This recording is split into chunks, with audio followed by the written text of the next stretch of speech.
It's Friday, which means it's time for 5-Minute Dispatch, your 5 minutes of theme park news. So our 5-minute timer has already begun.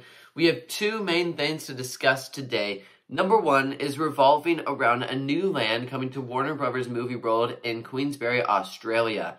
They are building a new land for 2024 that's going to be themed to the Wizard of Oz, a world's first, to my knowledge.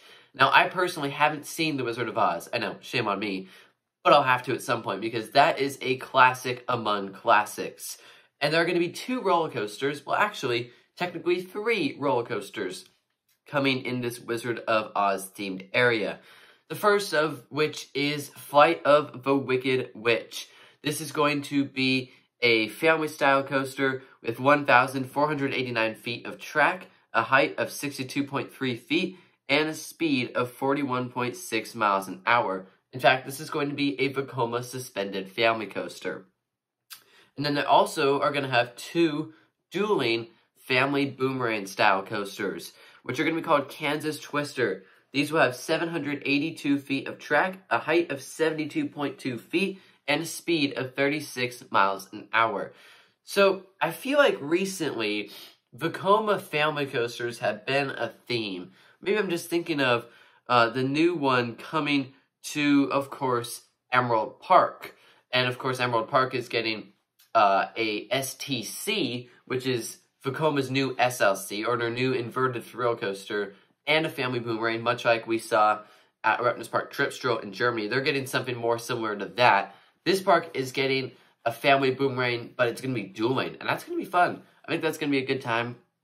It also reminds me, recently we saw Legoland Windsor. They're getting a new family boomerang-style coaster. Theirs is built by Zier.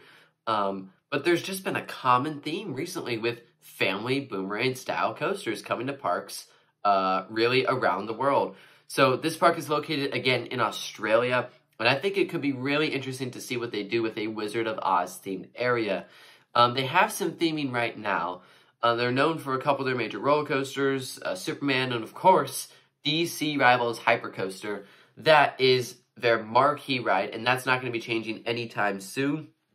It feels as if they could use some flat rides, but, more roller coasters are better than flat rides, so we'll take it. So that is one thing I wanted to discuss. And then number 2, Catapult Falls at SeaWorld San Antonio is going to be opening in less than a month. That's right, this ride is going to open on March 2nd. And I believe this attraction was originally supposed to open in 2023, but it seems like SeaWorld often doesn't get their rides open on time. So now, of course, it's going to open in 2024 on March 2nd. This is a water-style attraction, but it's going to be launched. Really fascinating. It's going to be launched with a launch of 30 feet per second and a drop angle of 53 degrees. So we've never seen a ride like this before. And I do wonder, as far as its availability is concerned, can this be a reliable attraction? Because prototypes often have a way of being pretty unreliable. I'm thinking, specifically of, how about those giant inverted boomerangs that Vekoma put out?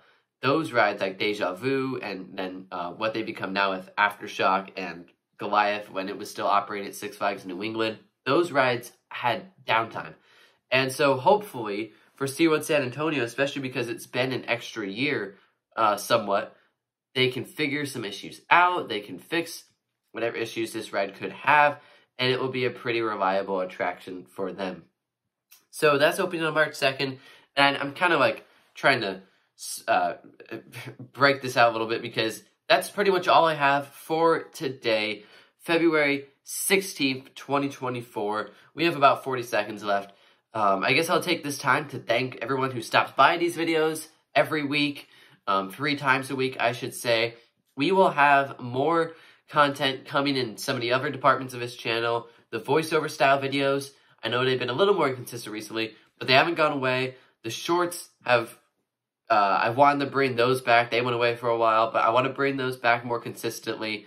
And then we'll have the 5-minute dispatch videos here every Monday, Wednesday, and Friday. So we are approaching the final couple of seconds in our timer. Thank you all again, and I will see you in the next 5-minute dispatch episode or whatever video happens to come out before then. Bye, everyone.